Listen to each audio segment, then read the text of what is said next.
ನಮಸ್ಕಾರ. Stock market ಅಂದ ತಕ್ಷಣ ಯಾವ ಸ್ಟಾಕ್ ತಗೋಬೇಕು ಅಂತ ಬೇರೆಯವರತ್ರ ಟಿಪ್ಸ್ ಕೇಳೋದು ತುಂಬಾ ಕಾಮನ್ ಅಲ್ಲ? ಆದ್ರೆ ಇನ್ನು ಮುಂದೆ ಟಿಪ್ಸ್ ಕೇಳೋದನ್ನ ಬಿಟ್ಟು ನಾವೇ ಒಬ್ಬ ಆನಲಿಸ್ಟ್ ಆಗೋದು ಹೇಗೆ ಅಂತ ನೋಡೋಣ ಬನ್ನಿ. ಒಂದು ಕ್ಷಣ ಯೋಚನೆ ಮಾಡಿ, ಬೇರೆಯವರು ನಮ್ ಹತ್ರ ಬಂದು ಯಾವ ಸ್ಟಾಕ್ ಒಳ್ಳೇದು ಅಂತ ಟಿಪ್ಸ್ ಕೇಳೋಕೆ ಶುರು ಮಾಡಿದ್ರೆ ಹೇಗಿರುತ್ತೆ ಅಲ್ವಾ? ಅದನ್ನೇ ಸಾಧ್ಯ ಮಾಡೋದು ಇವತ್ತಿನ ನಮ್ಮ ಈ ಚರ್ಚೆಯ ಗುರಿ.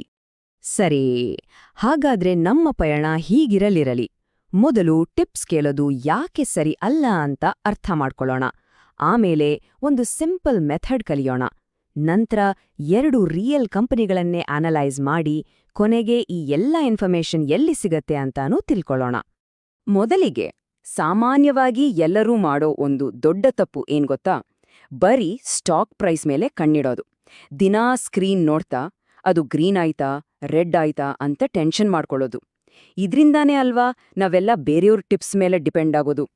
ಹಾಗಾದ್ರೆ ಇದಕ್ಕೆ ಸೊಲ್ಯೂಷನ್ ಏನು? ತುಂಬಾನೇ ಸಿಂಪಲ್. ಇನ್ಮುಂದೆ ಸ್ಟಾಕ್ನ ಪ್ರೈಸ್ ನೋಡೋದು ಬಿಟ್ಟು ಆ ಸ್ಟಾಕ್ನ ಹಿಂದಿರೋ ಬಿಸ್ನೆಸ್ ಹೇಗಿದೆ ಅಂತ ನೋಡಕ್ಕೆ ಶುರು ಮಾಡ್ಬೇಕು. ಅಷ್ಟೇ.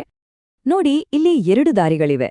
ಹಳೇ ದಾರಿಲಿ ಬರೀ ಪ್ರೈಸ್ ನೋಡ್ತಾ ಟಿಪ್ಸ್ ಮೇಲೆ ಅವಲಂಬಿತರಾಗೋದು. ಅದು ಒಂದ್ ರೀತಿ ಗ್ಯಾಮ್ಲಿಂಗ್ ಇದ್ದಾಗೆ. ರಿಸಲ್ಟ್ ಏನು? ಭಯ, ಟೆನ್ಷನ್. ಆದ್ರೆ ಹೊಸ ದಾರಿಲಿ ನಾವು ಕಂಪ್ನಿಯ ಹೆಲ್ತ್ ಚೆಕ್ ಮಾಡ್ತೀವಿ. ಇದ್ರಿಂದ ಸಿಗೋದು ಕಾನ್ಫಿಡೆನ್ಸ್ ಮತ್ತೆ ಕ್ಲಾರಿಟಿ.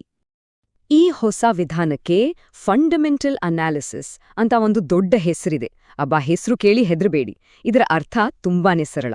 ಸ್ಟಾಕ್ ಪ್ರೈಸ್ ಎಷ್ಟೇ ಇರ್ಲಿ, ಅದನ್ನ ಪಕ್ಕಕ್ಕಿಟ್ಟು ಆ ಕಂಪನಿ ನಿಜವಾಗ್ಲೂ ಒಂದು ಒಳ್ಳೆ ಬಿಸ್ನೆಸ್ ಹೌದಾ ಅಲ್ವಾ ಅಂತ ಚೆಕ್ ಮಾಡೋದು ಅಷ್ಟೇ. ಹಾಗಾದ್ರೆ ಈ ಅನಾಲಿಸಿಸ್ ಮಾಡೋದು ಹೇಗೆ?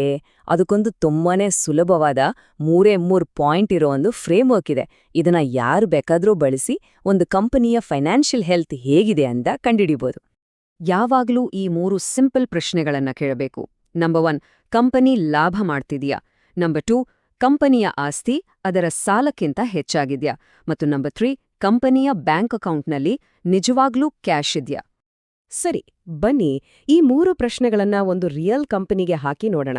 ನಾವೆಲ್ಲ ದಿನ ಬಳಸೋ ಸಾಬೂನು, ಶ್ಯಾಂಪೂ ಎಲ್ಲ ತಯಾರಿಸೋ ಕಂಪನಿ ಹಿಂದೂಸ್ತಾನ್ ಯುನಿಲೀವರ್. ಒಂದು ಆರೋಗ್ಯಕರ ಬಿಸ್ನೆಸ್ ಅಂದ್ರೆ ಹೇಗಿರುತ್ತೆ ಅಂತ ಇದರಿಂದ ಗೊತ್ತಾಗತ್ತೆ. ಈ ನಂಬರ್ಸ್ ಗಮನಿಸಿ.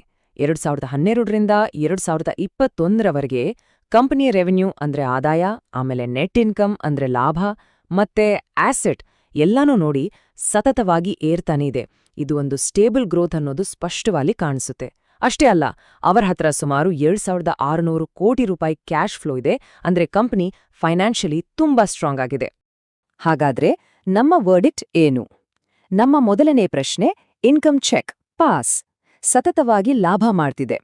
ಎರಡನೇದು, ಬ್ಯಾಲೆನ್ಸ್ ಶೀಟ್ ಚೆಕ್, ಅದು ಪಾಸ್. ಆಸ್ತಿ ಸಾಲಕ್ಕಿಂತ ಜಾಸ್ತಿ ಇದೆ. ಮೂರನೇದು, ಕ್ಯಾಶ್ ಫ್ಲೋ ಚೆಕ್, ಅದು ಪಾಸ್. ಸ್ಟ್ರಾಂಗ್ ಕ್ಯಾಶ್ ಫ್ಲೋ ಇದೆ. ಸೊ 3 ಕಡೆಯಿಂದಾನೂ ಗ್ರೀನ್ ಸಿಗ್ನಲ್. ಸರಿ, ಈಗ ಇನ್ನೊಂದು ತರಹದ ಉದಾಹರಣೆ ನೋಡೋಣ. ಮಾರ್ಕೆಟ್ನಲ್ಲಿ ತುಂಬಾ ಹೈಪ್ ಕ್ರಿಯೇಟ್ ಮಾಡಿದ್ದ ಬರ್ಗರ್ ಕಿಂಗ್ ಇಂಡಿಯಾ. ಇದೇ 3 ಪ್ರಶ್ನೆಗಳು ಒಂದು ಬಿಸ್ನೆಸ್ನಲ್ಲಿರೋ ರೆಡ್ ಫ್ಲಾಗ್ಸ್ ಅಥವಾ ಅಪಾಯಗಳನ್ನ ಹೇಗೆ ತೋರಿಸುತ್ತೆ ಅಂತ ನೋಡೋಣ ಬನ್ನಿ. ಇಲ್ಲಿ ತುಂಬಾ ಇಂಟ್ರೆಸ್ಟಿಂಗ್ ಪಾಯಿಂಟ್ ಇದೆ. ಕಂಪನಿಯ ಸೇಲ್ಸ್ ಅಂದ್ರೆ ರೆವೆನ್ಯೂ ವರ್ಷದಿಂದ ವರ್ಷಕ್ಕೆ ಜಾಸ್ತಿಯಾಗ್ತಿದೆ. ಮೇಲ್ನೋಟಕ್ಕೆ ಇದನ್ನ ನೋಡಿದ್ರೆ ವಾವ್, ಸೂಪರ್ ಕಂಪನಿ ಅನ್ಸತ್ತೆ. ಆದ್ರೆ ಆಳವಾಗಿ ನೋಡಿದಾಗ ಗೊತ್ತಾಗೋದು, ಕಂಪನಿ ಪ್ರತಿ ವರ್ಷ ನಷ್ಟ ಅನುಭವಿಸ್ತಿದೆ. ಅಷ್ಟೇ ಅಲ್ಲ, ಅವರ ಆಸ್ತಿ ಮತ್ತೆ ಸಾಲದ ಮಧ್ಯೆ ಅಂತರ ತುಂಬಾನೇ ಕಡಿಮೆ ಇದೆ. ಮತ್ತೆ ಕ್ಯಾಶ್ ಫ್ಲೋ ನೆಗೆಟಿವ್ ಇದೆ. ಅಂದ್ರೆ ಬ್ಯಾಂಕಿನಿಂದ ದುಡ್ಡು ಖಾಲಿ ಆಗ್ತಿದೆ. ಸೊ ನಮ್ಮ ವರ್ಡಿಕ್ಟ್ ತುಂಬಾನೇ ಕ್ಲಿಯರ್. ಮೊದಲನೇ ಚೆಕ್, ಇನ್ಕಮ್ ಫೇಲ್. ಸೇಲ್ಸ್ ಇದ್ರೂ ಲಾಭ ಇಲ್ಲ, ನಷ್ಟದಲ್ಲಿದೆ. ಎರಡನೇ ಚೆಕ್, ಬ್ಯಾಲೆನ್ಸ್ ಶೀಟ್ ಫೇಲ್. ಆಸ್ತಿಗಿಂತ ಸಾಲ ಹೆಚ್ಚಾಗೋ ಅಪಾಯದಲ್ಲಿದೆ. ಮೂರನೇ ಚೆಕ್, ಕ್ಯಾಶ್ ಫ್ಲೋ, ಅದು ಫೇಲ್.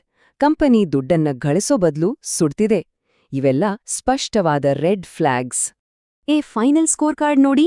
ಒಂದ್ ಕಡೆ ಪ್ರಾಫಿಟ್ ಮಾಡ್ತಿರೋ ಸ್ಟ್ರಾಂಗ್ ಬ್ಯಾಲೆನ್ಸ್ ಶೀಟ್ ಇರೋ ಪಾಸಿಟಿವ್ ಕ್ಯಾಶ್ ಫ್ಲೋ ಇರೋ ಹಿಂದೂಸ್ತಾನ್ ಯೂನಿಲಿವರ್, ಪಕ್ಕಾ ಗ್ರೀನ್ ಸಿಗ್ನಲ್. ಇನ್ನೊಂದ್ ಕಡೆ ನಷ್ಟದಲ್ಲಿರೋ ವೀಕ್ ಬ್ಯಾಲೆನ್ಸ್ ಶೀಟ್ ಇರೋ ನೆಗೆಟಿವ್ ಕ್ಯಾಶ್ ಫ್ಲೋ ಇರೋ ಬರ್ಗರ್ ಕಿಂಗ್ ಇಂಡಿಯಾ, ಪಕ್ಕಾ ರೆಡ್ ಫ್ಲಾಗ್. ನೋಡಿದ್ರಲ್ಲ, ನಮ್ಮ ಆ 3 ಸಿಂಪಲ್ ಪ್ರಶ್ನೆಗಳು 2 ಕಂಪನಿಗಳ ನಿಜವಾದ ಕಥೆಯನ್ನ ಹೇಗೆ ಬಿಚ್ಚಿತು ಅಂತ. ಓಕೆ, ಈಗ ಎಲ್ಲಕ್ಕಿಂತ ಇಂಪಾರ್ಟೆಂಟ್ ಪ್ರಶ್ನೆ, ಈ ಎಲ್ಲ ನಂಬರ್ಸ್, ಈ ಎಲ್ಲ ಡೇಟಾ ನಮಿಗೆಲ್ಲಿ ಸಿಗುತ್ತೆ? ಇದರ ಉತ್ತರ ಗೊತ್ತಾದ್ರೆ ಇನ್ನು ಮುಂದೆ ಯಾರ ಮೇಲೂ ಡಿಪೆಂಡ್ ಆಗೋ ಅವಶ್ಯಕತೆನೇ ಇರೋದಿಲ್ಲ. ನೋಡಿ, ಇದೇನೂ ಸೀಕ್ರೆಟ್ ಇನ್ಫಾರ್ಮೇಷನ್ ಅಲ್ಲ. ಪ್ರತಿಯೊಂದು ಲಿಸ್ಟೆಡ್ ಕಂಪನಿಯೂ ಈ ಮಾಹಿತಿಯನ್ನ ಪಬ್ಲಿಕ್ ಆಗಿ ರಿಲೀಸ್ ಮಾಡಲೇಬೇಕು. ಕಂಪನಿಯ ಆನ್ಯುವಲ್ ರಿಪೋರ್ಟ್ ಮತ್ತೆ ಇನ್ವೆಸ್ಟರ್ ಪ್ರೆಸೆಂಟೇಷನ್ ಅಂತ 2 ಮುಖ್ಯ ಡಾಕ್ಯುಮೆಂಟ್ಸ್ ಇರುತ್ತೆ. ಇದರಲ್ಲಿ ಈ ಎಲ್ಲಾ ಡೀಟೇಲ್ಸ್ ಸಿಕ್ಬಿಡುತ್ತೆ. ಇದನ್ನ ಸುಲಭವಾಗಿ ಕಂಪನಿಯ ವೆಬ್ಸೈಟ್ನಿಂದ ಡೌನ್ಲೋಡ್ ಮಾಡ್ಕೋಬಹುದು. ಹಾಗಾಗಿ ಇನ್ಮುಂದೆ ಯಾವುದೇ ಸ್ಟಾಕಿನಲ್ಲಿ ಹೂಡಿಕೆ ಮಾಡೋ ಮೊದಲು ಕೇಳಿಕೊಳ್ಳಬೇಕಾದ ಕೊನೆಯ ಪ್ರಶ್ನೆ ಒಂದೇ: ಇದು ನಿಜವಾಗ್ಲೂ ಒಂದು ಒಳ್ಳೆ ಬಿಸ್ನೆಸ್ಸಾ ಅಥವಾ ಬರೀ ಒಂದು ಚೆನ್ನಾಗಿರೋ ಸ್ಟೋರಿನಾ? ಈ ಒಂದು ಪ್ರಶ್ನೆ ಇವತ್ತಿನ ನಮ್ಮ ಈ ಚರ್ಚೆಯ ಸಾರಾಂಶ.